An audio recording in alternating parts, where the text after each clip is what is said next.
Welcome to the Wicked Podcast, where we read the business books you don't have the time for. I'm Marcus Kirsch. And I'm Troy Norcross. And we are your co-hosts for the Wicked Podcast. We take from the thousands of business books out there and test the author's ideas by comparing them to real-world challenges. With over 40 years of projects between us, we've got quite a bit to compare against. We give you the condensed takeaways, followed by our review with the authors. We know you want actions, not theories, and it's actions that we want to help shape, because that's what the Wicked Podcast is all about, helping you to become a wicked company. Friday! We made it to the end of the week! We did indeed. 5 recordings. One was a different kind of interview, but this was like the most full-on week we ever had, which is great, because that means next week we might have a very chilled out one. It was good. It was good stuff. I always called this Hell Week because I was really worried about reading 5 business books and doing 5 interviews. But it was actually really positive. I think we had some great guests. We read some really great books, and I think we had some really good. We had a lot of fun. Definitely, and I think it was a lot of variety there. And I think I'm getting slowly, now that it's been, 2-3 weeks of like more and more books, I'm getting actually faster at reading, which is amazing. It's just my brain starts to really seemingly switch over better. So that's good. Let's maintain that. But not 5 a week, but we're probably going to go back to 2 weeks. Anyway. Okay, so enough about us. Super excited book. Yeah. Who are we talking to today? Let's get to the point. Who are we talking to? So today, Troy, we're talking to Dr.Bruno Cignacco, and he wrote a book that's called The Art of the Compassionate Business. So, and he writes a lot about what we a little bit heard before in various shapes and forms. So he talks about compassion and love, but in the sense of empathy in companies and the value of it for companies that he's done extensive research on. Yes. So, and saying that, what were your takeaways? So the takeaways from the interview today were the value of reciprocity. And he talked about reciprocity at the beginning of the show and talked about it also at the end of the show. And you get back from people what you give to people. And whether that's employees or whether that's the community or whether that's your customers, the better you treat them, the more likely they are to turn around and treat you with the same in return. And conversely, the worse you treat them, the worse they're going to treat you kind of in return. I think that's a really key element. And he also used that as a starting point for organizations that wish to make the change to more compassionate business. Start off by treating your employees better, start off by treating your customers better, and it will create an environment where that radiates out from the center. And the other thing, it's a really old phrase, and I'm not sure that it was ever true, but it sure felt like it was true a number of times in my life. Nice guys finish last. And I think what Bruno is trying to say in many, many ways is that we are... Did you just say that? Yes, Marcus, I actually said that. In many ways, I do hope that we're moving towards a compassionate business, towards conscious capitalism or compassionate capitalism, where the nice guys are the ones that finish first. And as idealistic as that sounds, it's important to me, and I'd love to see us do more of that. I think that as much as that is a very, we went there. We did. I think I'm on so many levels agree with that, because I literally just came out of a week having to deal with my banks, and there was some new regulations going through. They were doing things to my account, and I spent hours on the phone. Not because people wanted to spend time with me and stick around, but actually because they were just unable to give me an experience or give me the information they needed to. It got cut off. They didn't have the information. It was 3-4 different people. And it was just painful. Like the extra energy and time. I literally had a look at it because I got, with a background in service design, and we work with companies all the time trying to establish the value of ineffectiveness. And I looked at this and I took my time in and others, and it must have cost them just to fix that one thing for one customer, a few £100 per customer. So imagine they have at least 1 million customers here, and let's say they have 100,000. So you go easily on a lot of money here that someone just wasted in their own company. And for people, people got stuff to do. People have to take time out of their actual job That means that if I have to deal with my bank and I ended up having to spend 6 hours just solving that one problem with them, that's nearly a day's work. So that day's work was lost at my company. It's not that someone didn't get paid or anything for it, but basically I didn't have time to deal with my clients or with anyone else there. The bank had to deal had to spend 6 hours on me. They shouldn't have to spend 6 hours on me. It should be a 20-minute thing or something that's on the website where I can enter something and they say, right, okay, we can unblock this for you, or we can do this and this. We know, because most of the time, all they Marcus, needed to Marcus, know, sorry. you've wandered way away. I know you feel passionately about this, but I think we said what were your takeaways. My I think. takeaway is look at the value that I just lined up, right? So there's just thousands and thousands, if not millions, of pounds, dollars, and whatnot in companies that companies should care about. Because, and I wonder how much they're measuring it. So I think it's great that he took that as a core subject matter and he looked at it from compared it to shareholder value, to the colleague or worker experience, to the customer experience and customer retention as a value. All of that. I think it's great to have a book focused on that. So I like that he looked at all these three pieces and say, look, we need to start doing this because it's a thing that matters more than you think and more that you might measure at this point. So I found that is a general point I'm making here, but I try to support it with a very, very detailed story It was indeed a from detailed myself. story, but Proper evidence. you know what we ought to do now, don't you, Marcus? We should go to the interview. Let's do that. So, hello everyone. Today we have Bruno Cignacco here. Hello, Bruno, and thank you for your time. Thank you for your invite. I feel very honored. Thank you very much. So, just to start at the top, so please tell us a little bit about who you are and why you wrote your book. Well, I'm a consultant in international marketing. I'm also a researcher on business and international business. I'm the author of different books, two books on business topics, and also I'm a lecturer at universities. And I have been advising companies on international marketing and also on compassionate business for many years. And I'm based in London. So, Bruno, that's great. So, this particular book, can you tell us a little bit more about how did you get to write it? Yes, this is the result of a long process of research, nearly 4 years. And this started with an article that I read a long time ago that was titled The Human Moment at Work. In this article, the author observed that there is a problem in many companies that is there is no connection, no human connection. This is because of technology that doesn't allow employees to connect on a mental and emotional level. When I read this article, I was a bit surprised because it was an article not only about business but also about the human side of business. And I started a long process, and over this process, I observed that there are many principles that company can apply to become both profitable and human oriented. I talk a lot about in the book about love and business, but my view of love is a much wider view of love. It's not the love that we know, for example, the sentimental meaning of love, for example, love that you feel for your family, friends, or partners, but it's a much wider connotation which implies compassion, empathy, support, care, generosity, gratitude, and this can apply to business relationship and non-business one. So this was a very insightful process because I observed that companies can focus on profits, but also can care for people and also can care for the planet, what we call the triple bottom line. And there are many examples of companies that are successful.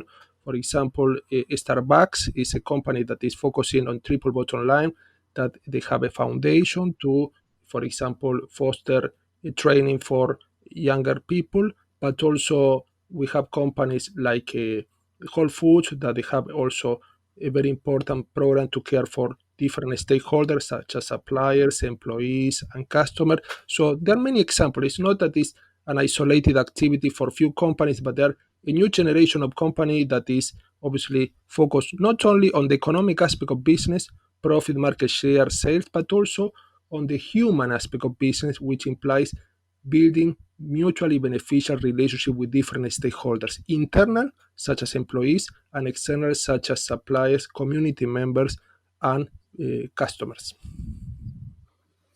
That's great. So, I assume because of, we all read maybe similar articles or different articles in books and so on, and probably some of our listeners would challenge sort of the premise of your book to say, we believe that business is a very competitive environment. It can be very ruthless. So compassion feels like sometimes a luxury, or it might lead to laziness or weakness or something like that. So, and especially if you use the word love, which, as you said, often is associated to the romantic aspect of it, Exactly. and when you bring that into a business context, it might feel for some people out of place. But you also mentioned empathy and compassion. So in order to have a look at your book, what would you respond to people who come from that direction, who, and I'm sure through your research you found, and we found ourselves when we work in organizations, that there is some kind of push towards, yeah, but the bottom line is all that matters. But the shareholder value is all that matters. So the people just, you know, need to be treated like a factory in the end in Okay. order to get to the profits. How would you say your book relates to that, or what argument do you make in the book in order to convince those people to say Yes, you there, should there be is a listening to very that, you should take interesting that case. seriously? Good, thank you for your point. There is a very interesting example of companies that are not compassionate. You see companies that are not compassionate when they, for example, exploit employees or fire employees mercilessly, or when they deceive customer, or when they pollute the environment. These are examples of non-compassionate companies. But in those cases, companies are focusing only on profit or the bottom line, and they're dismissing a very important fact that business is about relationships. You cannot succeed in business without building mutually beneficial relationship. The thinker that talked about this a long time ago was Stephen Covey, that observed that business is about interdependence. This means that no company can succeed by itself. No company can succeed on its own. And when companies focus only on key performance indicators such as profitability, productivity, efficiency, they are forgetting the fact that these indicators are always the natural result of the interaction between a company and its stakeholders. So when a company improves the relationship with the stakeholders, these key performance indicators such as profitability, productivity, competitiveness, and others are naturally achieved. So companies should focus less on these economic indicators and more on building relationship, because no business can succeed without relationship. But we have to understand also that if we dismiss this relationship, we won't get support from different stakeholders when we need. There is a very interesting principle in social psychology that is called the principle of reciprocity. This implies that when we treat others in a loving way, in a supportive way, in an empathetic way, compassionate way, they tend to respond alike. They treat us in the same way. This means that they try to help us when we need. This applies to companies and individuals. Instead, when we treat others in an unloving way, for example, exploiting them, deceiving them, they tend to respond in a negative way, in a similar way, but negative way. So this means that companies, based on this principle of reciprocity, should develop a strong network of relationship with different stakeholders to thrive in the business environment. I know that some entrepreneurs find this idea very challenging, but we have to understand that the building brick of any business project is the human being. You cannot take profits without the human being. You cannot sell goods without the help of human beings. You cannot promote your product without the help of human beings. So we need human beings to help us with our business. And there is a famous thinker that observed, no man is an island. And I want to paraphrase this famous thinker and to observe, no company is an island. No company can succeed without the help of customers, suppliers, employees, community members, business partners, and others. So this means if we want to foster our business activity and prosper in our business, we have to nurture this relationship. And the only way to nurture this relationship is when the needs of any party involved, directly or indirectly, is satisfied. An example will be if a company is selling goods to a customer and this customer is satisfied, is selling goods that are highly priced but good quality, and the company get profit, and the customer is satisfied with the good product. But this company is polluting the environment when producing this good. In this case, the company is not meeting the needs of all stakeholders. Why? Because the customer is satisfied, the company is satisfied, but the community and the environment is affected negatively by this pollution. So this means that every single stakeholder should be satisfied. So this should be a win-win-win-win relationship. And many companies benefit some stakeholder at the expense of others, and this is not a win-win-win relationship. So, in order to understand that interdependence and reciprocity are principles that apply and make companies prosper, and companies cannot prosper by chance, but need to be very clear and aware that they need their support from others. I think it's a really, really good description of how these companies can succeed or do not succeed based on compassion. And the counter example, and it's one that Marcus and I talk about a lot, or at least I talk about it quite a lot. And Yeah. it's the airline industry. The I airline mean, is look okay. at what British Airways did. British Airways. So my partner worked for British Airways, and during all of the mass redundancies, British Airways was terrible to their employees. And even when he was working for them, it was one of those things where he felt like he was constantly being threatened by British Airways. He was always under the gun. And the other company, the largest and most profitable airline in all of Europe is Ryanair. And arguably, they treat their passengers, even by their own admission. Michael O'Leary says, our passengers are nothing more than self-loading cargo. They've got one of the worst customer experience records on the planet, and yet they're profitable. I still think there's a whole lot of people that say the only way that we can actually make money is to get out there, be ruthless, and actually take as much money off as many punters as possible. I love the idea that we are evolving to where compassionate business and respect and love for all the different stakeholders is where we're going. But I still think there's a whole lot of people that think, compassion, not profitable. I understand. I agree with you. Many companies are not behaving in a compassionate way. And obviously, there are some companies that are setting the example for others. But you know what? We shouldn't be talking about compassion and business because it should be commonplace and common sense. Maybe in 20 years' time, we won't be talking about this because many companies are acting in a compassionate way. But here we're clear that many examples of companies that are not compassionate are spreading media, and you see that many companies exploiting employees, treating employees as commodities, and treating customers as figures in the database. So to get only profit, this is when companies are treating different stakeholders as a mean to an end. So this means I get this employee to get my objectives as a company, but I don't care about their feelings. I don't care about the family issues. I don't care about they have some problem with the pandemic. So this is like the employee is like an instrument for this company, but this is not the right approach because when employees feel treated as an instrument, they tend to work by the book, the minimum time, and they don't give the extra mile. They don't feel that they are considered and recognized. But also, these employees, when possible, if they have opportunity, they will look for other job opportunities in the market. The same with customer. When customers feel deceived and they feel they have been manipulated by a company, that I know many examples, and this also applies to airline sector. When customers feel that have been deceived, not only this customer won't come back, this customer might leave negative recommendation, negative word of mouth online, and might prevent other customers from coming to this company. See, this means that customer will give negative reviews, and also other potential customers that were to relate to this company might be pushed away. Instead, when customers are treated in a loving way, supportive way, and they are giving more than expected, what I call this under promise, over deliver, always under promise, promise less than expected, and deliver more than expected, this customer is more prone to come back, become loyal, and they become like a silent ambassadors, recommending this product to friends, family, relatives, and also they might leave positive reviews, positive word of mouth. So this work goes both ways, and with the use of internet, you see lots of negative reviews about companies, and customers are becoming much more conscious and aware.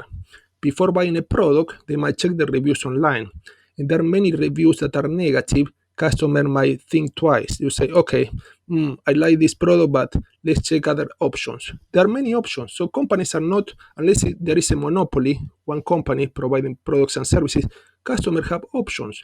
And they have an option to take a company that is much more considerate and much more human oriented. Well, customer will look for this type of companies. In the case of employees prefer to work for companies in general that are much more meaningful, that have a meaningful mission, a meaningful purpose, and also that they recognize them not only economically, but also on a personal level, which means if an employee contributes a lot to this company, this employee might receive a thank you note from the company. If this employee might have, for example, developed a project that is important for this company, the company might organize an event to celebrate this achievement. So employees have needs that are going beyond the economic aspect. That implies recognition, uh, feeling that they have been appreciated by the company, and other needs. So this is very important. I completely agree with you. Many examples of companies that are not compassionate, but there is an increasing number of companies that can be at the forefront of this new generation of companies that are much more human oriented, because also companies that are human oriented have a better brand image, and brand image is a very important factor in business.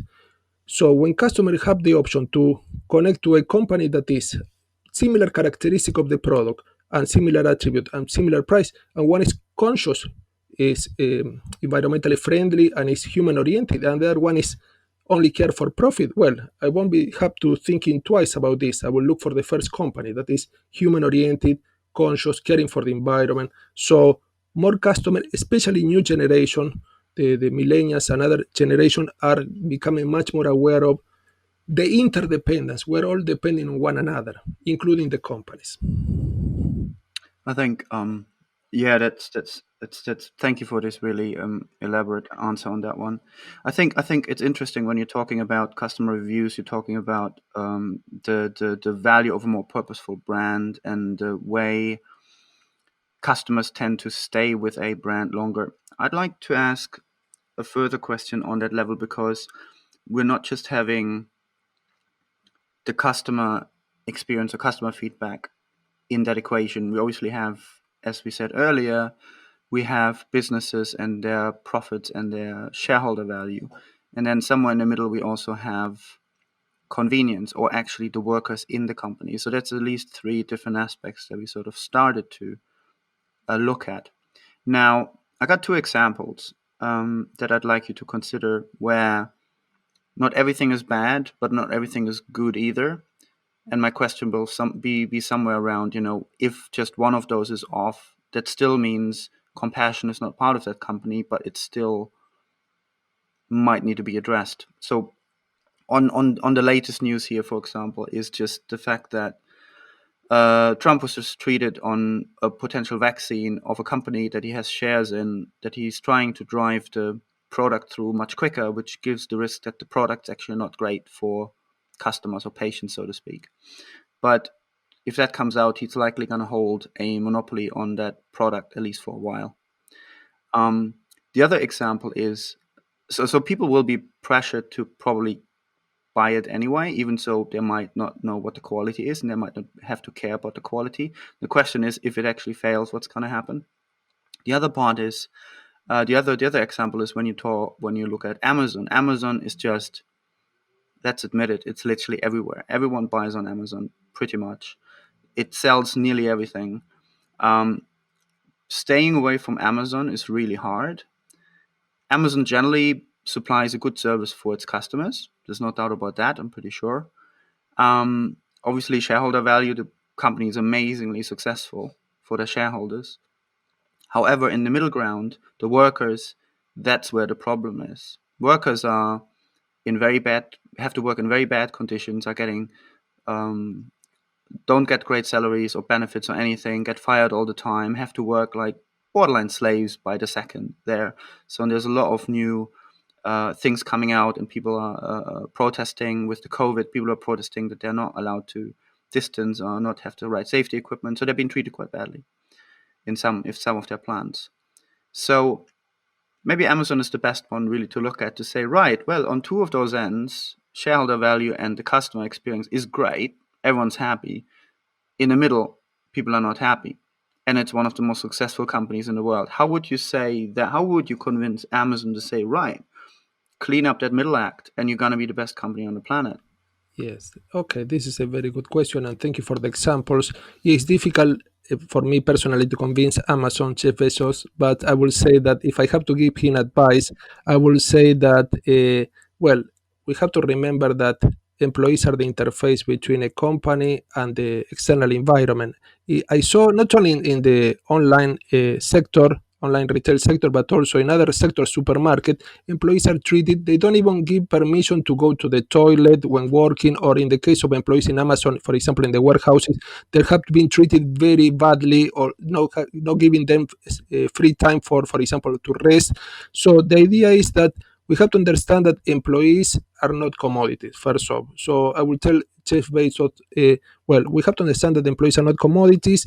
Employees tend to be much more motivated when they are not in a freeze, fight, flight mode. According to research, freeze, fight, flight mode is a defensive mode where people tend to narrow their discernment to specific threat.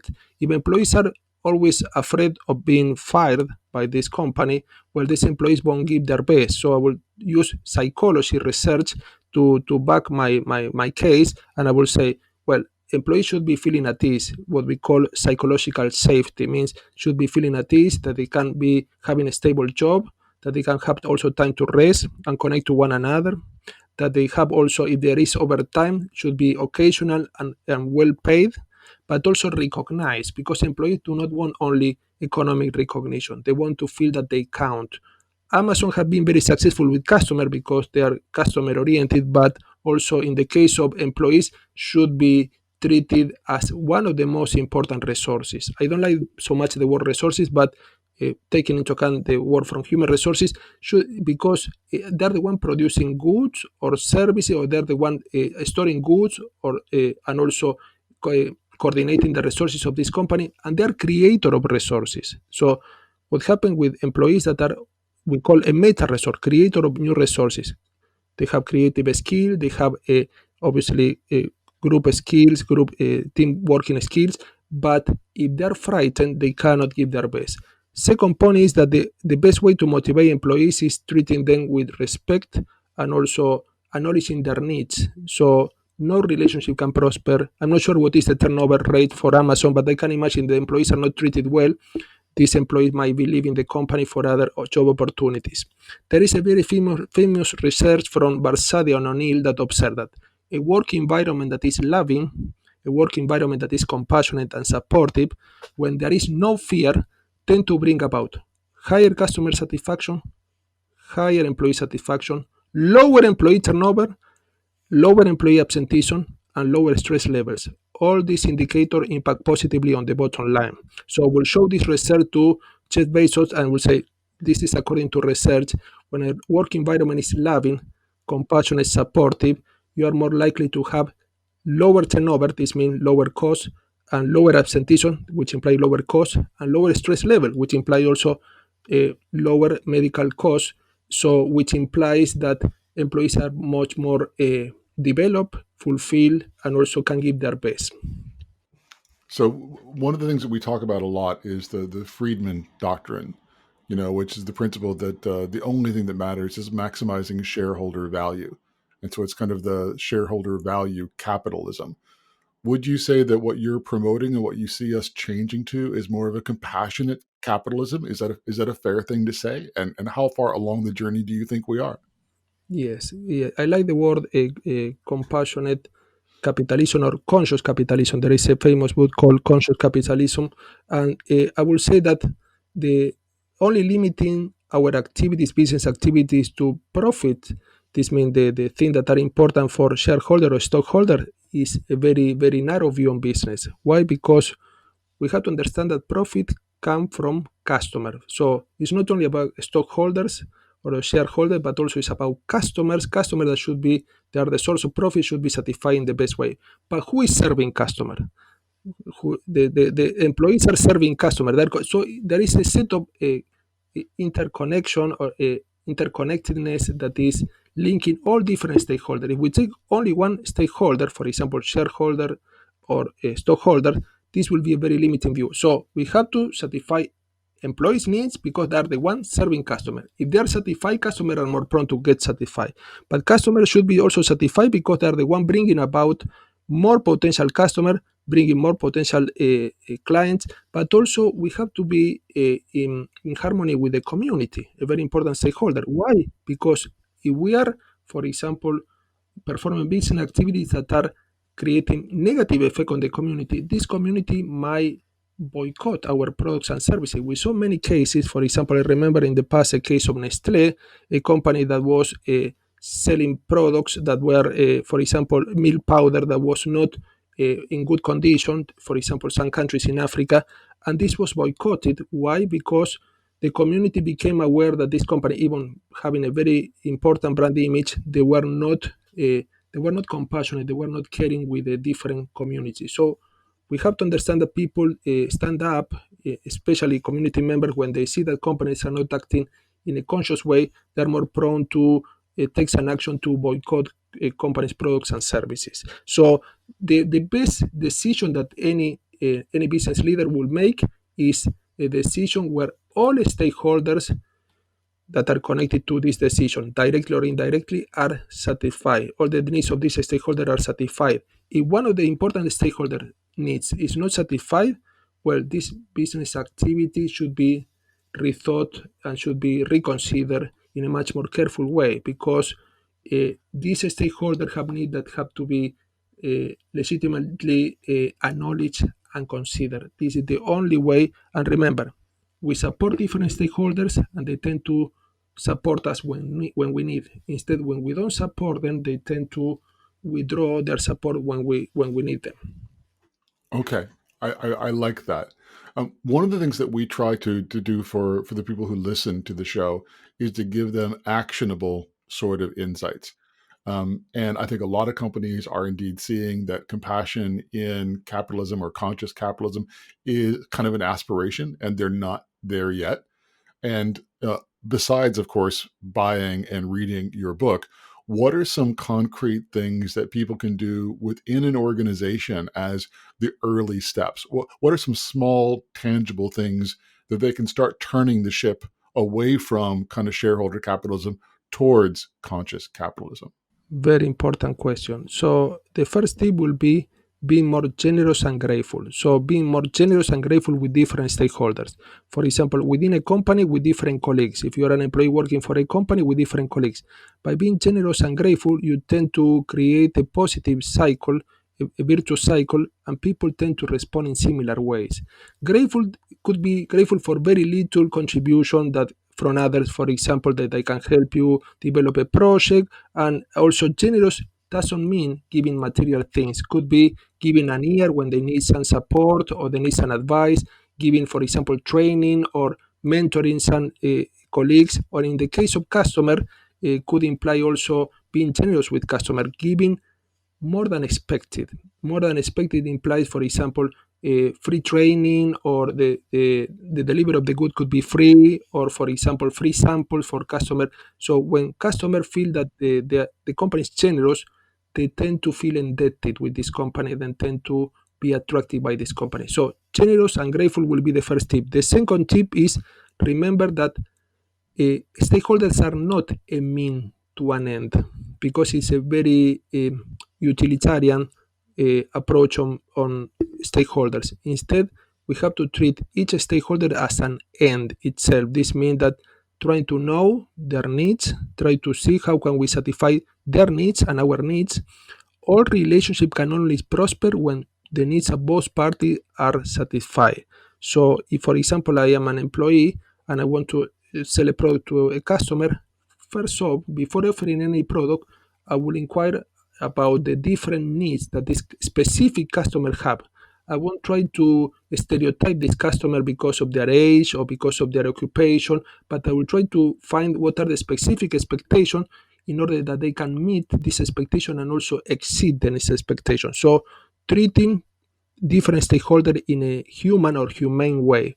And the third point is asking questions for self-reflection that are important and can bring about some positive insight. For example, an employee or a business leader can ask themselves, how can I be more compassionate? How can I be more supportive in this work environment? How can I be more caring in this work environment or in this business environment? How can I strengthen this relationship with this specific stakeholder? Because remember, these key performance indicators that we always see in business book and also business reports, such as profitability, productivity, efficiency, are always the natural result of the interaction between a company and its stakeholders. So when a company cares for these stakeholders, this indicator, profitability, productivity, efficiency, tend to improve in a very natural way. That's lovely. I think I hear a lot here. Maybe for someone who is wants to be more in a kind of a approaches from a technical or a business lingo way. We seem to be talking a lot about the value of customer retention to in comparison to shareholder value, maybe. And I wonder if there's a particular equation or reason how businesses tend to see that. But I'm just looking at the time. Unfortunately, as usual, we have more questions than we have time. It's always like that. And it's lovely to listen to you. Maybe just as a last, and to maybe get a shorter answer on, you talk a lot about prosperity mindset, and I'd like us to finish on that and tell us a bit about what you mean by prosperity mindset, please. Thank you very much. Thank you for the question. There are two types of mindset, prosperity mindset and a scarcity mindset. Prosperity mindset is framing things in a positive way. For example, supposing that we have a business setback or a business problem, you can reward this as a learning opportunity. Instead of considering this as a stumbling block, you can consider this as an opportunity to learn.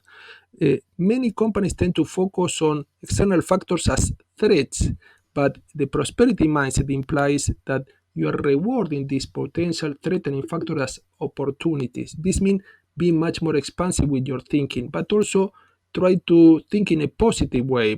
And this is not New Age philosophy, but we're talking about positive psychology that corroborate these facts.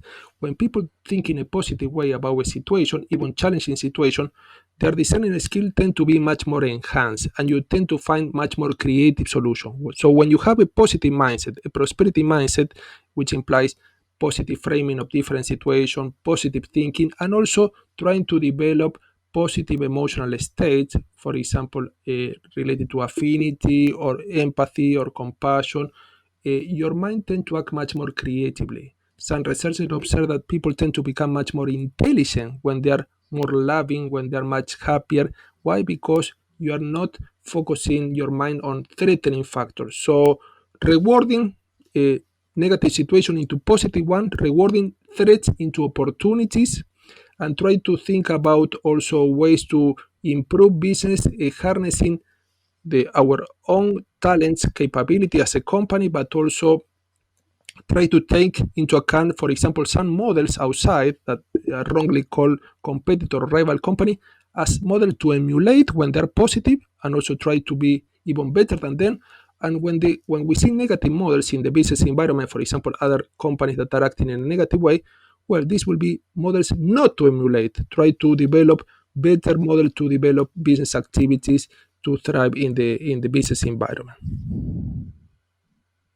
Lovely. I think this is a great answer to finish on. As I mentioned before, it's always a shame we have not quite the time we want to, but it's been absolutely lovely. Thank you, Bruno, for your Thank insights, you and very thank you much. for your time and talking to us. Thank you. Thank you very much.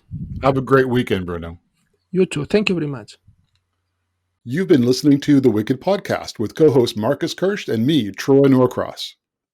Please subscribe on Podomatic, iTunes, or Spotify. You can find all relevant links in the show notes. Please tell us your thoughts in the comment section and let us know about any books for future episodes. You can also get in touch with us directly on Twitter on @WickedandBeyond or @Troy_Norcross. Also, learn more about the Wicked Company book and the Wicked Company project at wickedcompany.com.